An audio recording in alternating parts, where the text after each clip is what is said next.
Hello, welcome to a very special edition of Tunnel Vision. I'm your host, Ryan Abraham, joined along by USC Athletic Director Mike Bohn. Mike, I know it's a busy time. Thanks so much for coming on and spending a few minutes with us. Oh, thank you very much, Ryan. It's always a pleasure to be with you and talk about things that we both care a great deal about. For sure. It's just to let everyone know, you come along in 2019, and I've seen. I remember the first time I met you at the basketball game. You had me sit beside you courtside.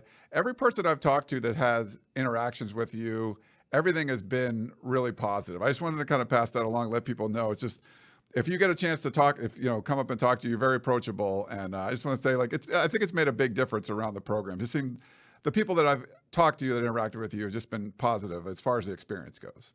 Well, that's kind of you to say, Ryan. I love what I do. I love people. The Trojan family has been incredibly welcoming to me in so many ways, and my wife, and it's just been a wonderful journey so far. We've got a lot to do, but we're very excited about the trajectory of where we're going, and the energy and the passion and the momentum, and so many great things happening across campus, and it's just a very exciting time to be a part of this.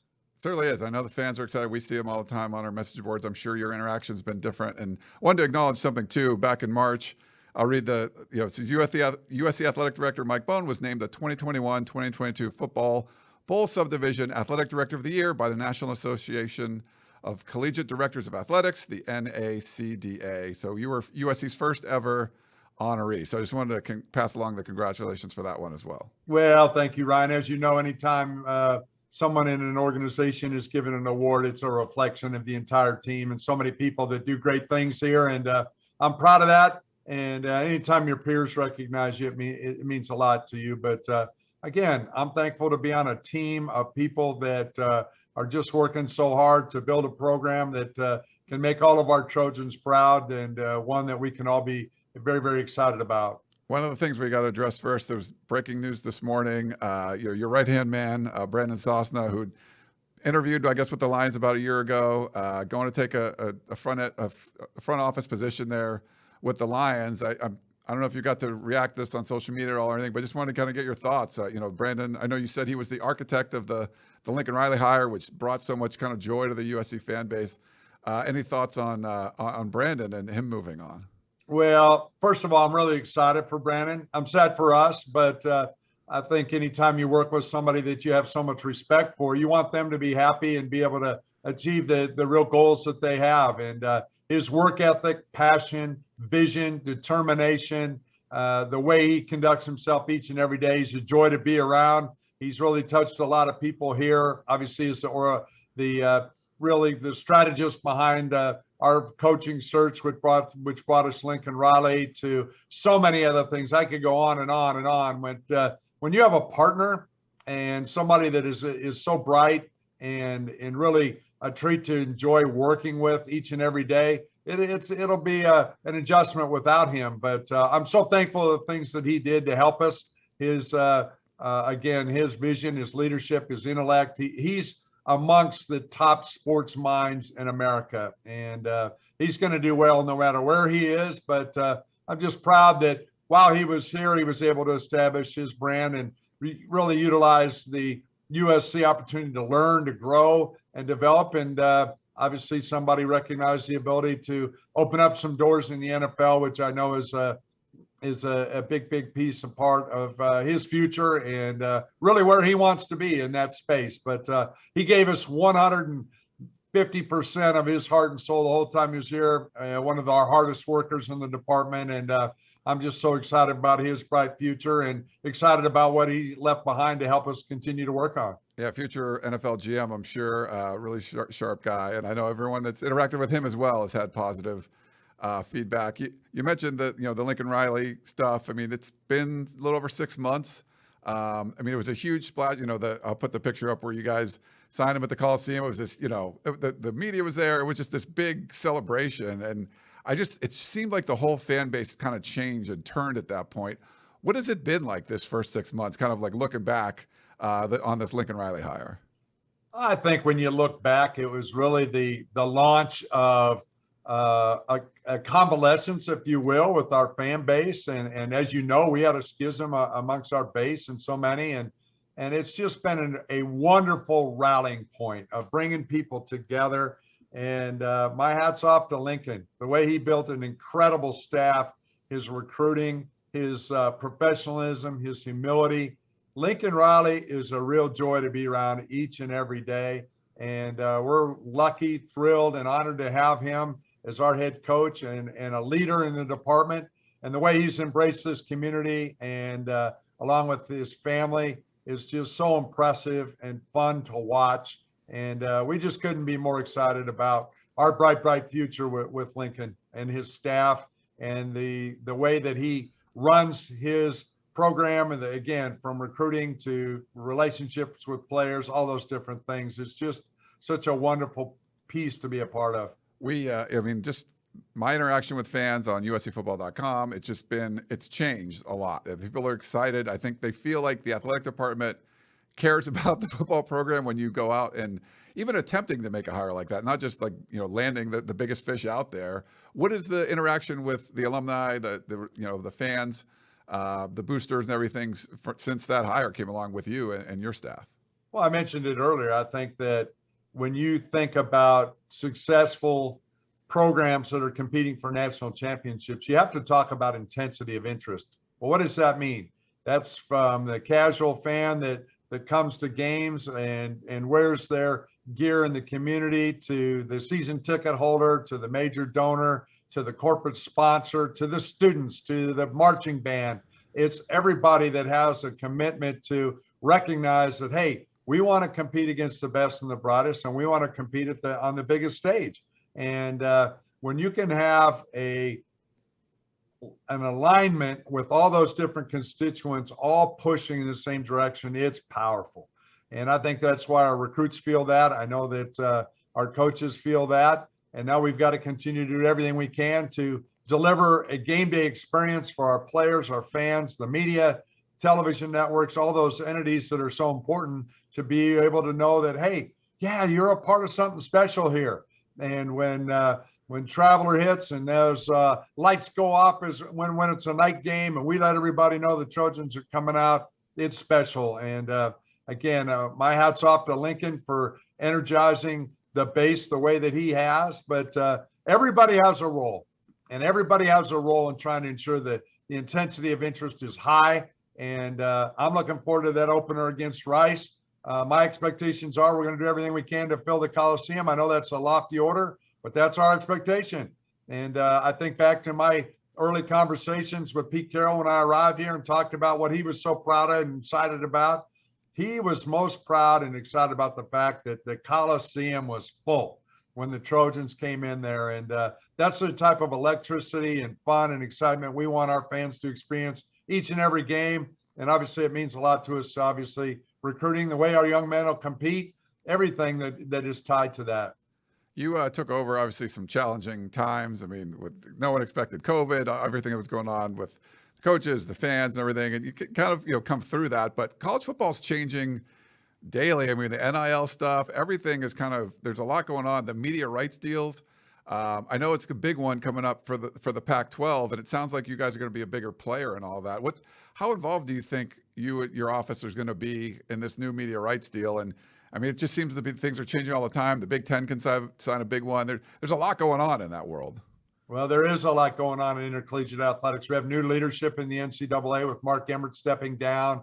We have the restructuring of divisions, as you will, and what they're looking at there. We have obviously the evaluation of how name, image, and likeness is enforced and put together. Obviously, that's a critical piece, but just how the entire rule book and the entire operation works, from scholarships to all the different rules. It's just extremely fluid right now. And the good news is we have an extremely passionate and informed president that fully understands intercollegiate athletics, and she's very, very involved. And I'm obviously involved in the athletic director's room. I'll be the chair of the Pac-12 conference as the AD group on July 1st, and then having the ability to be the co-chair of our gender equity review in the Pac-12 conference recently this spring. We're leaning in in every way we can to try and help understand the direction of where we're going as a business, if you will, as an enterprise, as a organization, as a group of programs that are doing everything we can to create an environment that is sustainable. And I said a lot there, but I think it's very, very complex. I think people just need to understand that USC is doing everything we can, from the athletic director's chair, the faculty athletic rep chair. Alan Green does a great job. Joyce Bell Limbrick, our senior women administrator, with that operation of how all those sports championships work and so forth is critical. So we are all in on trying to do everything we can to elevate the sustainability, the functionality, the common sense approach, if you will, of intercollegiate athletics continues to move forward. You mentioned the common sense approach. I felt like there's some parallels between the USC change of leadership when they brought you in and Brandon, and then the Pac-12 bringing in George Klavkov. I put a picture of him up earlier. I mean, how's your relationship been with him? It seems like you guys there's kind of similar paths as far as like big things you needed to change around and fix kind of in your first year or so and off in your jobs. Well, George has really been terrific. He's been on campus numerous times, and he's really jumped in with both feet in every way, shape, and form. He's a tremendous listener. He's got a great vision. He's done a wonderful job of really building relationships quickly. And I enjoy working with George. He's a lot of fun, but yet he also understands that this is a critical time in the history of intercollegiate athletics. It has never been more turbulent than it is right now. And having a partner in someone like George to lean on, to brainstorm with, to work on different initiatives is really an enjoyable part of what I do. One of the things that came up when Lincoln Riley was hired was facilities, football facilities. We get that question a lot. And I don't know if you can say anything or any thoughts on potential or planned upgrades for USC's football facilities. Well, we're working on facilities for all of our sports. And one of the facilities I'm most excited about is this March, we'll break ground on the new soccer stadium for our women's soccer team and our women's lacrosse team. And that is going to be phenomenal. And I'm really looking forward to that. But we also recognize that intercollegiate athletics has changed, even within the last 10 years when the John McKay Center was built, or 12 years ago. And what does that mean? More numbers, more different types of treatment, more food, more needs for academic support, for all those pieces, mental health, all those spaces that we need to really ensure that our student athletes are supported with our vision, which is to be the most student athlete centered program in the country. So we're going to continue to make investments. And how do we do that? Intensity of interest, fan base, season ticket sales, donations, sponsorships. It all funnels into that model financially to help us be able to put things like that together. So that's why really having that sense of Trojan family that is united and excited and energized is so exciting for us. You mentioned other sports. USC basketball team, Andy Enfield, they've had a lot of success recently. He gets a contract extension. Any thoughts on how the basketball program's been lately?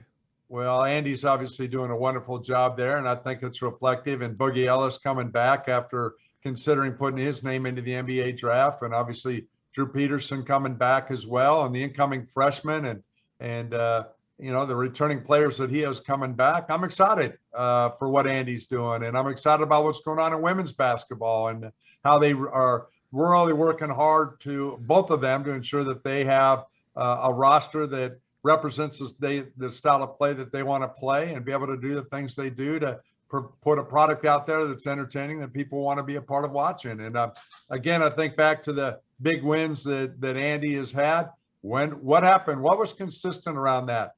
Great student body energy. Obviously, our band's terrific. Our fans were there. It was sold out, and it gives us an opportunity to compete. And I think that's going to be really important for us. I'm going to continue talking about it every time I get an opportunity, Ryan, because it's about intensity of interest from our base that fuels us emotionally, physically, financially, that sense of enjoyment, that sense of fun.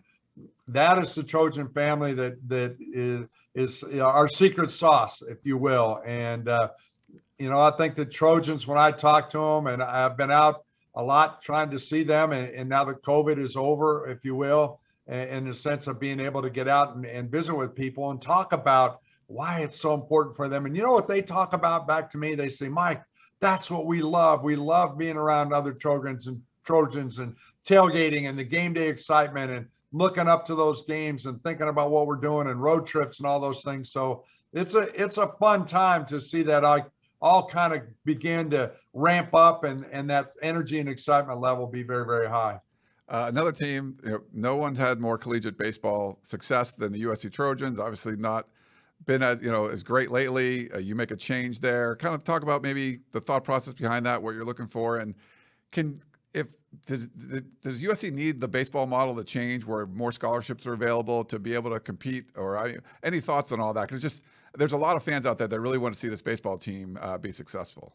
Well, I think that if they want our baseball team to be successful, then they need to continue to do what they do, showing support, showing up for games, doing all the different things to help us. I'm really thankful for Coach Gill for his 3 years of service to our university and our baseball program, which helped us. And again, our tradition and our success is unrivaled in baseball. I know that. I played college baseball. I love baseball. My mom was the first female state administrator west of the Mississippi for Little League Baseball. I grew up with baseball. It's a big part of me and clearly the history at USC here. So I want to do everything I can to ensure that we're supported there. And we've got to work on some facility upgrades. We've got to find obviously the right leader. We've got to continue to support our young men and all the different challenges that they face in baseball, which is unique to some other sports here. But again, we recognize the national championships and that level here for USC baseball is something we're trying to emulate. I get this a lot. We see women's softball is very popular. I think I remember asking like Pat Hayden this back, years and years ago. Just is there a path that USC could eventually field a women's softball team?